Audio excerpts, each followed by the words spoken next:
Good morning students. Sunrise education academy में आपका स्वागत है। मैं प्रवीण सोनी। लास्ट टाइम पर बेटा सेकंड चैप्टर कर रहे थे। सेकंड चैप्टर के अंदर स्ट्रक्चर ऑफ फीमेल गैमेटोफाइट के अंदर ओव्यूल का स्ट्रक्चर कर रहे थे। तो ओव्यूल के स्ट्रक्चर को कंप्लीट करने से पहले 12th का एक बार सिलेबस देख लेते हैं अपन, जो करेक्टेड और रिवाइज सिलेबस है। वैसे ही मैंने ग्रुप में भेज दिया है, फिर भी एक बार देख लो।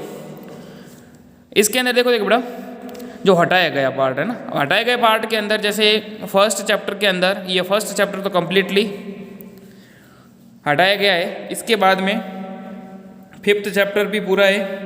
इसके बाद में सिक्स्थ चैप्टर के अंदर ये टॉपिक्स हटाए गए हैं। वैसे जैसे जैसे अपन पढ़ते रहेंगे वैसे मैं बताते रहूँगा, लेकिन एक बार देख लो। जैसे वाष्पोत्सर्जन और बिंदु स्राव के अंदर प्रभावित करने वाले कारक और इसका महत्व, पादपों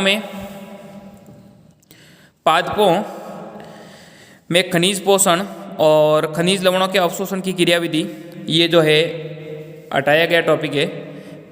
इसके बाद में ध्यान देना देखें, जैसे ये देखो देखें एंजाइम्स के अंदर ये एंजाइम का इतिहास, विशिष्ट गुण, ये वाले पार्ट है। और फिर फोटोसिंथेसिस के अंदर फोटोसिंथेसिस का इतिहास है, प्रभावित करने वाले कारक। शोषण के अंदर शोषण को प्रभावित करने वाला कारक 12 चैप्टर पूरा है, ये हटाए गए।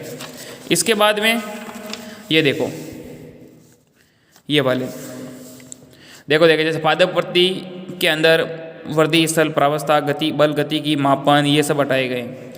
इसके बाद में बायोटेक 14वां चैप्टर पूरा, 16वां चैप्टर के इसके 16.1 हटाया गया। 17वां चैप्टर के अंदर संपूर्ण अध्याय, फिर 19वां संपूर्ण अध्याय, फिर 20वां, समझ रहे हो, जैव ऊर्जा वाला। इसके बाद में मानव का अध्यारोहण तंत्र 21वां, फिर 22। ये जो टॉपिक आगे दे रखे हैं ये हटाए गए हैं। मानव का रक्त परिसंचरण तंत्र, मानव का उत्सर्जन तंत्र, ये मतलब इसके अंदर जो टॉपिक आगे दे रखे हैं ये हटाए गए हैं। तंत्रिका तंत्र में संपूर्ण अध्याय वाला और संपूर्ण अध्याय 26वां। 27वां जो चैप्टर है उसके अंदर संवेदी अंग, ज्ञानेंद्रियाँ, मानव में गति और चलन के अंदर मानव में गति और चलन, संपूर्ण अध्याय। मेंडल के आनुवांशिकता के जो नियम है, मेंडल के नियमों विचलन, ये हटाए गए हैं।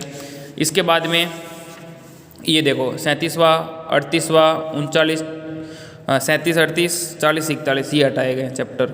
ओके। इसके बाद में रिवाइज सिलेबस जो है वो देख लो एक बार, ये आपके सिलेबस में है ये वाले टॉपिक्स। जैसे फर्स्ट तो हटाया गया है, सेकंड चैप्टर है, थर्ड है, फोर्थ है। ओके। इसके बाद में ये देखो देखें, ये फोर्थ, फिफ्थ हटाया गया है। 6th, 7th, 8th, 9th, 10 ये वाले जो है वो कंप्लीट मतलब जो है। ओके। इसके बाद में वैसे जैसे जैसे पढ़ेंगे वैसे बताता रहूँगा। ये हो गया 11वां चैप्टर, और फिर ये बार हटाया गया है। 13, 15, 16, फिर 17वां हटाया गया, 18वां, 20वां, समझ रहे, ये है आपके सिलेबस के अंदर। फिर ये देखो ये वाले 22, 23, 24, 25 हैं। इसके बाद में फिर 28, 29, ओके, 26, 27 हटाए गए हैं। 31, 32, 33, और उसके बाद में ये देखो ये अपने 34, 35, 36 ये है सिलेबस में आपके। फिर 39 और 40। ओके। इसके बाद में प्रैक्टिकल का पार्ट है। प्रैक्टिकल के पार्ट के अंदर जैसे प्रैक्टिकल करवाएंगे उस टाइम बता देंगे आपको। ओके। ये वाले जो है इसकी मैंने PDF भेज दी है ग्रुप में, वहाँ से आप मतलब और भी देख सकते हैं। देखो देखें। ओके। इसके बाद ये देखो देखें, जैसे जैसे प्रैक्टिकल करवाएंगे उस टाइम बता देंगे आपको। प्रैक्टिकल का चूँकि इंग्लिश मीडियम ही के अंदर ही है, मतलब इंग्लिश में ही है, तो हिंदी में भी बता दूंगा मैं आपको जब प्रैक्टिकल करवाएंगे तब। ओके। फिर ये देखो,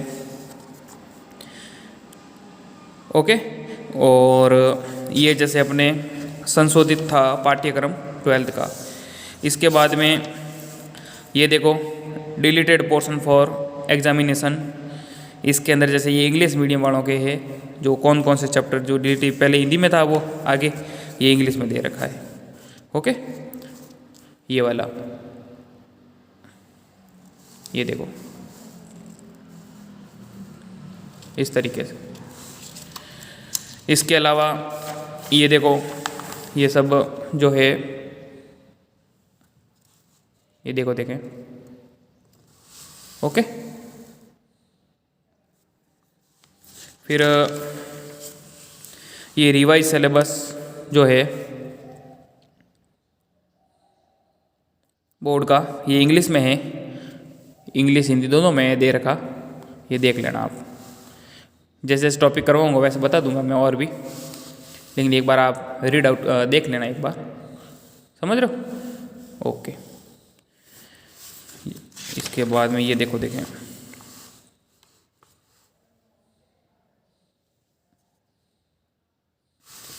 ये जैसे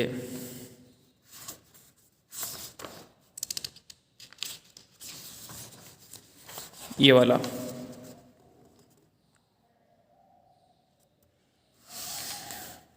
इस तरीके से ये अपना सिलेबस था। ये वापस प्रैक्टिकल का सिलेबस है, जो मैंने आगे बताया वही है, ये रिवाइज्ड सिलेबस है।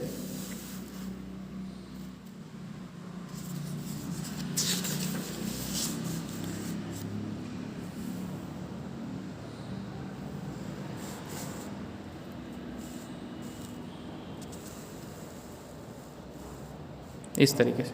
ओके बेटा, ये था अपना सिलेबस। वैसे मैंने पीडीएफ भेज दी, लेकिन जैसे टॉपिक अपने चलेंगे ना वैसे वैसे और भी बताता रहूँगा। ओके, तो चलो फिर कंटिन्यू करते हैं ओव्यूल के बारे में। तो ओव्यूल के अंदर मैंने जो टेक्निकल सिस्टम बताई थी, आज अपन जैसे करते हैं इंटेग्यूमेंट। इसकी हिंदी में पीडीएफ आपको अवेलेबल हो जाएगी, समझ लो। कोई भी डाउट है तो आप इस नंबर पर पर्सनली मैसेज भी कर सकते हैं 9460656610 पर, या फिर स्कूल आकर के भी डाउट सॉल्व कर सकते हैं। इंटेग्यूमेंट अध्यावरण, आउटर कवरिंग ऑफ एम्ब्रियो, जो भ्रूण है या जो एम्ब्रियो सैक है उसकी जो आउटर कवरिंग होती है उसको कहते हैं इंटेग्यूमेंट या अध्यावरण। On the basis of number of integument ovule में भी 3 टाइप्स, यूनिटैग्मिक, बाईटैग्मिक, एटैग्मिक। यूनिटैग्मिक का मतलब जिसके अंदर इंटेग्यूमेंट्स एक होता है, अधिकांश द्विबीजपत्री पादप हम देखने को मिलते हैं। बाईटैग्मिक का मतलब जिसके अंदर 2 इंटेग्यूमेंट होते हैं, और जो अधिकांश जो एक बीजपत्री पादप और जो मतलब प्रिमिटिव जो द्विबीजपत्री पादप होता है उनके अंदर देखने को मिलते हैं। और एटैग्मिक मतलब जिसके अंदर अध्यावरण नहीं होता, विदाउट इंटेग्यूमेंट, और ये लोरियंथस वगैरह जो पादप होते हैं उनमें देखने को मिलते हैं। इसके अलावा एरिल, अब एरिल जो है ये 3rd इंटेग्यूमेंट भी कहते हैं इसे, और ये एडिबल पार्ट होता है लीची के अंदर, जो खाने योग्य भाग होता है वो है एरिल। कैरेंकल, जो अरंडी के अंदर जो कॉलर नुमा संरचना होती है उसको कहते हैं एरेंकल, कैरेंकल, और ये जो कॉलर लाइक आउटग्रोथ इस तरीके से होती है। माइक्रोपाइल, बीजांड के अंदर जहाँ पर इंटेग्यूमेंट्स नहीं पाए जाते, इंटेग्यूमेंट इनकम्प्लीट होता है at the apex of ovule forming a pore called micropyle. जैसा है ना इस तरीके से, जैसे ये बीजांड है, ये इंटेग्यूमेंट्स हो गए। यहाँ पर जो पोर नुमा संरचना पाई जाती है, मतलब इंटेग्यूमेंट्स नहीं होते, उसको कहते हैं माइक्रोपाइल। इसके अलावा चला जा, माइक्रोपाइल का जो अपोजिट पोर्शन होता है, समझ रहे हो, जैसे ये माइक्रोपाइल हो गया तो ये जो अपोजिट पोर्शन होता है उसको कहेंगे चला जा या निभाग वाला पोर्शन। इस तरीके से देखो देखें, जैसे ये चला जाओगे बेटा, ये न्यूसेलस, ये भी मैंने बता दिए। इंटेग्यूमेंट ये अध्यावरण हो गए, बीजांड के चारों ओर, एम्ब्रियो सैक के चारों ओर। एंटीपोडल सेल, ये मैं बताऊंगा ये कैसे बनेगी, क्या होती है। एम्ब्रियो सैक ये पूरा का पूरा, ये एग सेल हो गई, और 2 पास में जो कोशिका होती है उसको कहते हैं सिनर्जिड्स, और जो 3rd जो है इंटेग्यूमेंट्स होता है उसको कहते हैं राफे। ये फ्यूनिकल, और जहाँ से जुड़ा हुआ होता है उस संरचना को कहते हैं हाइलम। समझ, ये नहीं है, ये यहाँ से जो संरचना जुड़ी हुई थी। इसके बाद में ये केंद्रक के अंदर जो 2 न्यूक्लियर होते हैं, पोलर न्यूक्लियर, ये फ्यूज होकर के सेकेंडरी न्यूक्लियस बनाते हैं। अब स्ट्रक्चर ऑफ एनाट्रोपस ओव्यूल, ये जो है प्रति बीजांडक की एक संरचना है। तो ये जो टाइपिकल स्ट्रक्चर था ओव्यूल का अपन ने किया, और इसके अंदर जो एम्ब्रियो सैक जो होता है भ्रूणकोश, उसके अंदर 7 सेल और 8 न्यूक्लियस स्टेज होती है, जिसमें 3 चलाजल एंड की तरफ होती है एंटीपोडल सेल, और 3 जो होती है माइक्रोपाइलर एंड की तरफ होती है, उनको कहते हैं एग एपरेटस, जिसके अंदर एक एग सेल और 2 सिनर्जिड्स। और इसके अलावा इन दोनों के बीच का जो पार्ट है वो है सेंट्रल सेल और वो होती है डिप्लॉइड। ओके, इस तरीके से ये है। इसके बाद अपन करते हैं टाइप ऑफ ओव्यूल। ओव्यूल को उनके अंदर उपस्थित फ्यूनिकल मतलब बीजांडव्रंत, इसके बाद में जो चलाजा है, चलाजा या निभाग और ये बीजांड द्वार की उपस्थिति के आधार पर इनको 6 भागों के अंदर बांटा गया। ऑर्थोट्रोपस जिसको रिजु बीजांड भी कहते हैं, एनाट्रोपस प्रतीप बीजांड, हेमी एनाट्रोपस अर्धप्रतीप, कैम्पाइलोट्रोपस वक्र, एम्फीट्रोपस अनुप्रस्थ और सस्टेनोट्रोपस और कुंडलित बीजांड। अब जैसे फर्स्ट मैं बता देता हूँ, जैसे ऑर्थोट्रोपस बीजांड किस तरीके के होते हैं। ऑर्थोट्रोपस बीजांड ध्यान देना बेटा, जैसे इसके अंदर आपको किस तरीके से बनाना है। एक जैसे ये गोला कर दिया, फिर अपन को जैसे ये इंटेग्यूमेंट हो गया, इस तरीके से करोगे। ओके, हो गया। और ये जैसे ये माइक्रोपाइल हो गया, ये एंटीपोडल सेल, ये चलाजा और ये फ्यूनिकल, ये जो है एक सीधी रेखा में होते हैं, इसको कहते हैं ऑर्थोट्रोपस या रिजु बीजांड। देखो देखें, atropous ovule, micropyle, chalaza, funicle are in straight line, straight ovule Polygonaceae और पाइप्रेसिकुल के पादपों के अंदर देखने को मिलता है। इस तरीके से ही देख लो, ये आपको वापस बनाने भी हैं बेटा, कोशिश करोगे घर पे तो आराम से बनेंगे। इसके बाद में है एनाट्रोपस। एनाट्रोपस जो ओव्यूल अभी मैंने बताया था, इसको 180 पर घुमा दो पूरा का पूरा।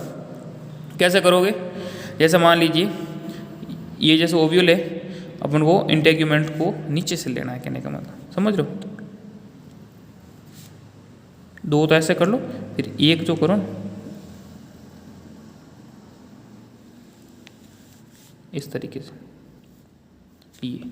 ये जैसे चला जा, ये माइक्रोपाइल, ये हाइलम, ये फ्यूनिकल, इस तरीके से ये हो गए इसके एंटीपोडल सेल, ये एग सेल और ये सिनर्जिड्स और ये हो गई पोलर न्यूक्लियस। तो इस तरीके से जो उल्टा बीजांड होता है, कहने का ओव्यूल जब 180 पर घूम जाता है तो उसको कहेंगे एनाट्रोपस ओव्यूल।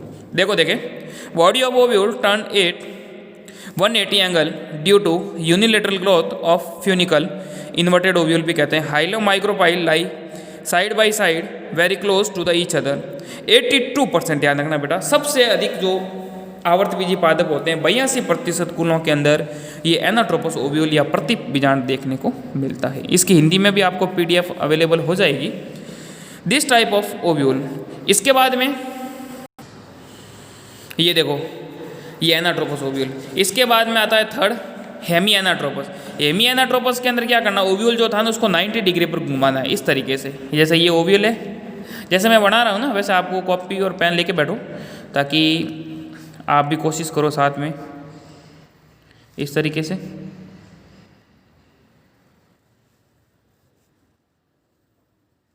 हो गया, ये जैसे माइक्रोपाइल हो गया, ये चला जा, ये हाइलम और ये फ्यूनिकल, मतलब ये निभाग, ये बीजांड द्वार, ये बीजांड व्रंत और ये नाभिका। यहाँ हो गया अंड कोशिका और ये हो जाएगी एंटीपोडल सेल, ये हो जाएगा नाभिका और पोलर न्यूक्लियाई और ये अंड कोशिका और ये सहायक कोशिका। इस तरीके से मतलब ये हो गया hemi anatropous. Body of ovule at right angle to the funicle, body of ovule bent on funicle at 90 degree angle, also called horizontal, Ranunculaceae और प्राइमुलेसी कुल के अंदर देखने को मिलता है। इसके बाद में है कंपाइलोट्रोपस। कंपाइलोट्रोपस के अंदर क्या होता है कि जो body of ovule curved, ovule की जो बॉडी है वो कर्व्ड हो जाती है। देखो देखें, इस तरीके से बनाना है आपको।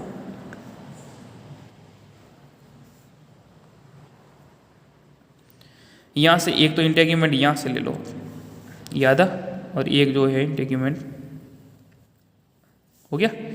इसके बाद में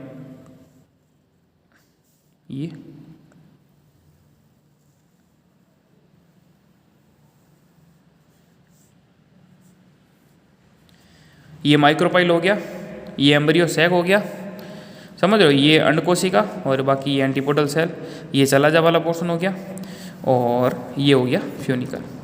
इस तरीके से देखो, body of ovule curved, micropyle not in line with chalaza, members of Cruciferae and Leguminosae family.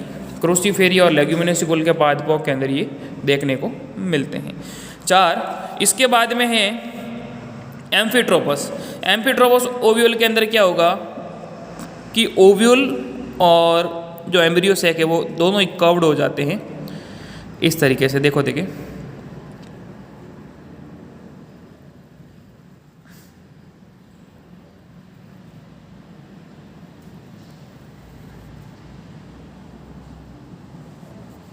ये ध्यान देना बेटा। हॉर्स शू शेप, घोड़े की नाल की तरह हो जाता है। ये अंडकोशिका, ये माइक्रोपाइल, ये चलाजा, ये फ्यूनिकल और ये हाइलम। इस तरीके से बीजांड अपन को बनाने हैं।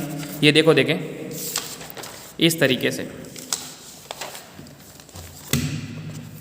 कहने का मतलब ये जो बीजांड है इसके अंदर curvature is seen in body of ovule and embryo sac. Horseshoe shape ovule हो जाता है ट्रांसवर्स ओव्यूल और ब्यूटेमेसिकुल के अंदर। ओके, इसके बाद में लास्ट है अपना सर्सिनोट्रोपस। सर्सिनोट्रोपस के अंदर क्या होगा कि जो ओव्यूल है सबसे पहले जैसे देखो बेटा, जैसे ये पहले 90 घुमा, 90 से 180, 180 से 270 और 270 से 360। कहने का मतलब ओव्यूल जो है वो 360 डिग्री पर घूम जाता है। मतलब पहले स्ट्रेट, इन्वर्टेड, स्ट्रेट। देखो देखें, जो ओव्यूल है पूरा का पूरा घूम जाता है 360 डिग्री पर, है ना। इस तरीके से इसका जो फ्यूनिकल है वो जो है देखो देखें, एक तो ये हो जाएगा और एक जो है कहने का मतलब यहीं से जो है फ्यूनिकल जो वो होती है बड़ी हो जाती है। और ये जैसे फ्यूनिकल वाला पोर्शन हो गया ये, और ये जैसे माइक्रोपाइल हो गया और ये हो गया एम्ब्रियो सैक, है ना। इस तरीके से करना है। जैसे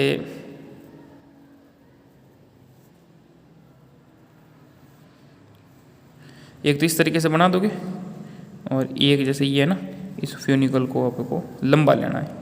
एक यहाँ से, ये यहाँ से होते हुए ये, है ना।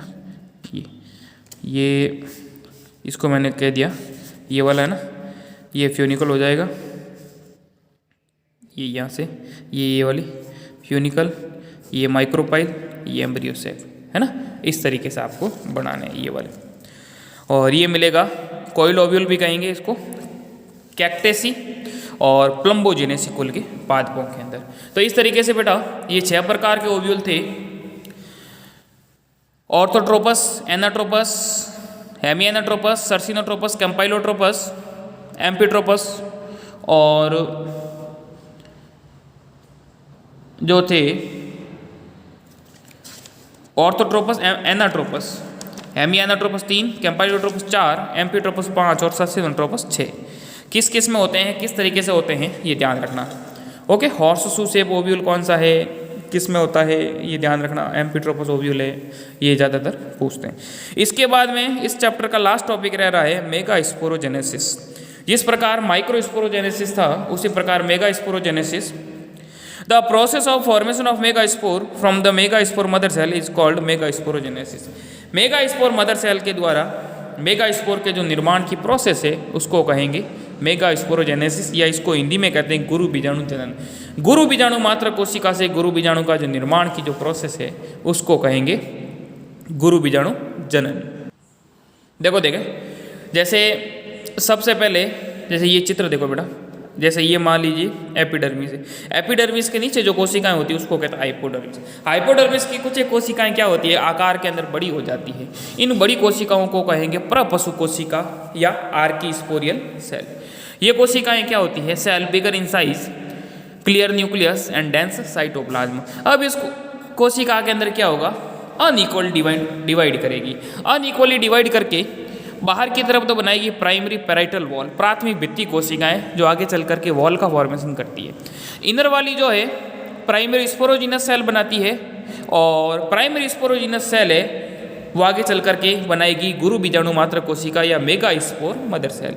अब इसके अंदर होगा अर्धसूत्री विभाजन, जिससे क्या होता है कि 4 गुरु बीजाणु बनेंगे जिस प्रकार अपन ने लघु बीजाणु जनन के अंदर पढ़ा था ठीक उसी प्रकार है। और इनके अंदर क्या होते हैं, 3 मेगा स्पोर जो है वो डीजनरेट हो जाते हैं और ओनली 1 मेगा स्पोर, वो भी चलाजल एंड वाला, वो सक्रिय होता है और वो आगे चल करके क्या बनाता है, फीमेल गैमेटोफाइट मादा युग्मकोद्भिद का निर्माण करता है। उसमें डीजनरेट नहीं होते लघु बीजाणु जनन में, लेकिन गुरु बीजाणु जनन के अंदर 4 में से 3 जो है मेगा स्पोर डीजनरेट हो जाते हैं और एक जो है मेगा स्पोर आगे चल करके फीमेल गैमेटोफाइट या एम्ब्रियो सैक का निर्माण करता है। ये इसका डायग्रामेटिक रिप्रेजेंटेशन है। देखो देखें, 4 सेल 3 डीजनरेट हो गए और चला जल या जो निभागीय सिरे वाला एक जो था मेगा स्पोर, वो जो है आगे चल करके मादा युग्मकोद्भिद या भ्रूण कोष का निर्माण करता है। तो इस तरीके से ये था मेगा स्पोरोजेनेसिस। इसके बाद अपन करेंगे फीमेल गैमेटोफाइट और एम्ब्रियो सेक। फीमेल गैमेटोफाइट और एम्ब्रियो सेक जो है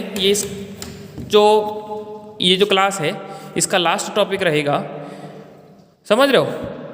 इसके अंदर अपन फीमेल गैमेटोफाइट जो है या एम्ब्रियो सैक का जो डेवलपमेंट है वो किस तरीके से होता है वो अपन पढ़ेंगे। तो ध्यान देना बेटा, फीमेल गैमेटोफाइट या एम्ब्रियो सैक के अंदर जैसे मैंने आपको बताया था कि 7 कोशिका और 8 केंद्रक स्टेज देखने को मिलती है। कितनी?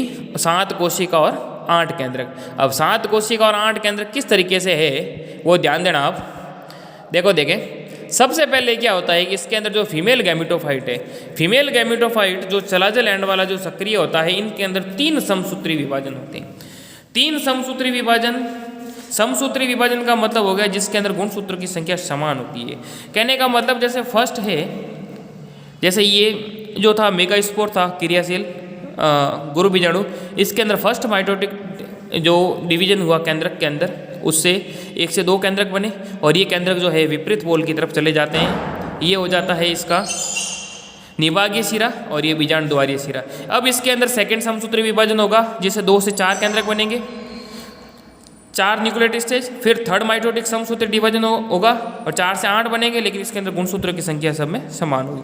फिर क्या होता है कि जो पेरीफेरी की तरफ जो 4-4 केंद्रक है उनमें से एक केंद्रक जो है परिधि की तरफ आकर के पोलर न्यूक्लियाई का फॉर्मेशन करता है। ये पोलर न्यूक्लियाई या ध्रुवीय केंद्र इनको हिंदी में कहते हैं और ये आपस में फ्यूज होकर के द्वितीयक केंद्रक का निर्माण करते हैं। अब इनके अंदर क्या होता है, कोशिका द्रव्य विभाजन। कोशिका द्रव्य विभाजन से क्या होता है कि इनके चारों ओर वॉल फॉर्मेशन होता है।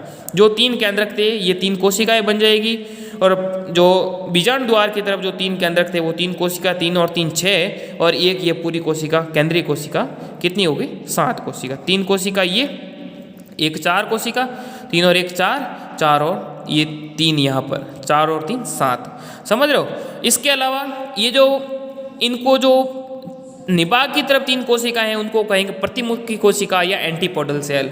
ये तीनों सेल अगुणित होती है और बीजाणु द्वार की तरफ जो 3 कोशिकाएं होती है उसको मिला करके कहते हैं अंड समुच्चय। और अंड समुच्चय के अंदर एक तो होती है अंड कोशिका और 2 होते हैं सहायक कोशिकाएं, समझ रहे हो। और ये सब हैप्लॉइड होती है। और साथ ही साथ जो केंद्रीय कोशिका है या सेंट्रल सेल, इनके अंदर जो 2 न्यूक्लियाई होते हैं, तो ये जो कोशिका है ये डिप्लॉइड होती है, बाकी जो सिरे वाली जो सभी कोशिकाएं हैं वो हैप्लॉइड होती है। तो इस तरीके से ये था फीमेल गैमेटोफाइट और एम्ब्रियो सेक। इसके अंदर लैंग्वेज के अंदर ये लिखा हुआ है 7 cell 8 nucleus state embryo sac. देखो बोले the active haploid megaspore is the first cell of female gametophyte, it also called embryo sac mother cell. ये जो फीमेल गैमेटोफाइट है ये मेगा स्पोर जो है, हैप्लॉइड मेगा स्पोर जो है जो फीमेल गैमेटोफाइट की प्रथम कोशिका होती है ये वाली। अब the nucleus of megaspore divides mitotically 3 times to form 8 nuclei. इससे क्या होता है, 8 केंद्रक बन जाते हैं, 3 बार डिवाइड होती है, 1 से 2 बने, 2 से 4, 4 से 8। फिर इसमें से जो फर्स्ट डिवीजन होता है उससे जो 2 केंद्रक बनते हैं ना, division formed from the first nuclear division reach to opposite pole due to formation of large vacuole towards चला and micropyle। इससे जो 2 केंद्रक बने 1 से 2 वो पेरीफेरी की तरफ चले जाते हैं, समझ रहे हो। इसके बाद में क्या होता है, देखो देखें, जो सेकंड न्यूक्लियर डिवीजन होता है 2 से 4 बनेंगे और थर्ड टाइम होगा उससे 4 से क्या बनेंगे 8। तो इस तरीके से इनके अंदर जो है nuclear divide 2 times to produce 4 nuclear, total 8 at each pole. From these 4 nuclei, 1 nucleus in each pole moves toward the center and form polar nucleus। हाँ, secondary nucleus From these pole nuclei, one nucleus in each pole move toward the center and form polar nuclei. Later, these combine to form polar nucleus. Later, these combine to form a diploid secondary nucleus. समझ लो, कहने का मतलब चार में से एक एक केंद्रक जो है सेंटर की तरफ आकर के सेकेंडरी न्यूक्लियस बनाता है। At the edge of micropyle 3 nuclei form egg apparatus. Micropyle की तरफ जो है वो एग एपरेटस का फॉर्मेशन करता है, ये भी मैंने बताया। और एग एपरेटस के अंदर 1 एग सेल और 2 सिनेड्रेट्स होते हैं। At the chalazal end 3 nuclei combine to form antipodal cell. Chalazal end की तरफ प्रतिमुखी कोशिकाएं होती है, antipodal cell. Most of the angiosperm have this type of development is known as normal type और मोनोस्पोरिक पॉलीगोनम टाइप। ओके, इसको मतलब जो है एक मतलब फीमेल गैमेट से मतलब जो मेगास्पोर से जो एम्ब्रियो सेक बन रहा है तो उसको कहेंगे monosporic polygonum type. The embryo sac और female gametophyte develop by Polygonum type has 7 cell और 8 nuclei. The secondary nucleus then become cell is diploid and the rest 6 cell are haploid. ये मैंने बताया सेकेंडरी न्यूक्लियस की जो cell है वो diploid होती है और बाकी जो 6 कोशिकाएं होती है वो सब हैप्लॉइड होती है। तो इस तरीके से बेटा ये अपना सेकंड चैप्टर था जो कंप्लीट होता है। इसके अंदर 1-2 होमवर्क डाल देता हूँ, नोट डाउन कर लो। फिर भी कोई समस्या है, डाउट है, इसकी हिंदी मीडियम में PDF आपको मिल जाएगी। और भी कोई डाउट है तो आप पर्सनली मैसेज कर सकते हैं व्हाट्सएप के ऊपर, उसमें बता दूंगा 9460656610। ये नोट डाउन कर लो, है ना। और अगर आप स्कूल आएँ तो भी बता देंगे आपको। ओके, तो ये जैसे और इस जैसे फर्स्ट क्वेश्चन है what is egg apparatus. Egg apparatus क्या है और differentiate between orthotropous and anatropous ovule with diagram. Riju और प्रति बीजांड में अंतर बताइए, चित्र सहित आपको एक्सप्लेन करना है। ओके, तो ये जैसे जो मैंने बताया ना, इसके अंदर जैसे वापस देख लो पहले, मतलब जो फंक्शनली क्रियात्मक जो मेगास्पोर है जो चलाजल एंड वाला, उसके अंदर होते हैं 3 समसूत्री विभाजन, जिसमें जैसे एक केंद्रक के अंदर 3 समसूत्री विभाजन होंगे ना, तो 1 से 2 बनेंगे फर्स्ट डिवीजन से, सेकंड डिवीजन होगा 2 से 4 बनेंगे और थर्ड डिवीजन होगा 4 से 8 बनेंगे। अब इनमें से एक एक केंद्रक जो है वो सेंटर की तरफ आकर के क्या बनाएगा, सेंट्रल सेल। और ये जो केंद्रक है इनको पोलर न्यूक्लियाई कहते हैं, ध्रुवीय केंद्रक कहेंगे, और ये आपस में फ्यूज होकर के द्वितीयक केंद्रक बनाते हैं। ओके, तो 3 परिधि की तरफ ये निभागीय सिरा हो गया, ये बीजांड द्वारीय सिरा हो गया, ये हो गया ध्रुवीय केंद्र। अब इनके अंदर होता है कोशिका द्रव्य विभाजन, और कोशिका द्रव्य विभाजन से परिधि की तरफ 3 कोशिकाएं बन जाती है और बीजांड द्वार की ओर भी 3 कोशिका, 3 और 3 6, और एक हो गई ये केंद्रीय कोशिका। 7 कोशिका और 8 केंद्रक, 1 2 3 4 5, ये सब हैप्लॉइड है, और ये जो होती है केंद्रक के अंदर ये डिप्लॉइड होती है, क्योंकि 2 केंद्रक है इस वजह से डिप्लॉइड। ओके, तो इस तरीके से 7 सेल और 8 केंद्रक स्टेज जो है फीमेल गैमेटोफाइट, या जिसको एम्ब्रियो सैक भी कहते हैं, उसके अंदर देखने को मिलती है। तो इस तरीके से बेटा ये अपना टॉपिक था, और पढ़ते रहें, नोट डाउन करते रहें। फिर भी अगर कोई समस्या है तो आप पर्सनली बता सकते हैं, और डाउट क्लास के अंदर अगर आप आए तो उसमें भी बता देंगे आपको। ओके, और जैसे कि मैंने फर्स्ट चैप्टर आपको बताया है, फर्स्ट चैप्टर हालांकि मैंने करवाया था, लेकिन वो आपके नॉलेज पॉइंट ऑफ व्यू से काम का ही रहेगा, क्योंकि फर्स्ट चैप्टर से जुड़ा हुआ है सेकंड चैप्टर, सेकंड चैप्टर से जुड़ा हुआ है थर्ड चैप्टर, थर्ड से जुड़ा हुआ है फोर्थ चैप्टर, इस तरीके, क्योंकि ये रिप्रोडक्शन की जो यूनिट है ना, क्योंकि ये तो जैसे कोरोना के हिसाब से सिलेबस कम हुआ है, बाकी ये जो कंप्लीट कड़ी थी, तो इस वजह से कोई नहीं, नॉलेज पॉइंट ऑफ व्यू से आपके काम आएगा। तो इस तरीके से आपको ये जो है अपना जो सिलेबस रहेगा, फिर भी जो टॉपिक करवा रहे हैं उसके अंदर जो टॉपिक कटा है, जैसे चैप्टर करवाएंगे उस तरीके से भी बता देंगे आपको। और PDF मैंने ग्रुप में भेज दी है, वो भी आप एक बार देख लेना, पढ़ते रहें, नोट डाउन करते रहें। समस्या है तो बता सकते हैं व्हाट्सएप के ऊपर भी। ओके, तो आज अपन ने किया एक तो टाइप ऑफ ओव्यूल, एक अपन ने किया मेगास्पोरोजेनेसिस, एक किया अपन ने फीमेल गैमेटोफाइट। ओके, और जैसे इसकी मैंने आपको बार बार कह रहा हूँ, PDF आपको मिल जाएगी, पढ़ते रहें, रिवीजन भी करते रहें साथ में। ओके, तो इस तरीके से मतलब अपना ये सेकंड चैप्टर जो, और फोटोसिंथेसिस मैंने पहले करवा ही दिया है, फर्स्ट चैप्टर, सेकंड चैप्टर और एक फोटोसिंथेसिस, वो हो गया। नेक्स्ट टर्न पे मैं स्टार्ट करूँगा थर्ड चैप्टर, पोलिनेशन, फर्टिलाइजेशन, और जो थर्ड चैप्टर है निषेचन है, परागण क्रिया है, उसके अंदर अपन डिटेल से लेंगे। परागण क्रिया क्या होती है, कितने प्रकार के होते हैं, वो नेक्स्ट टर्न पे बताऊँगा।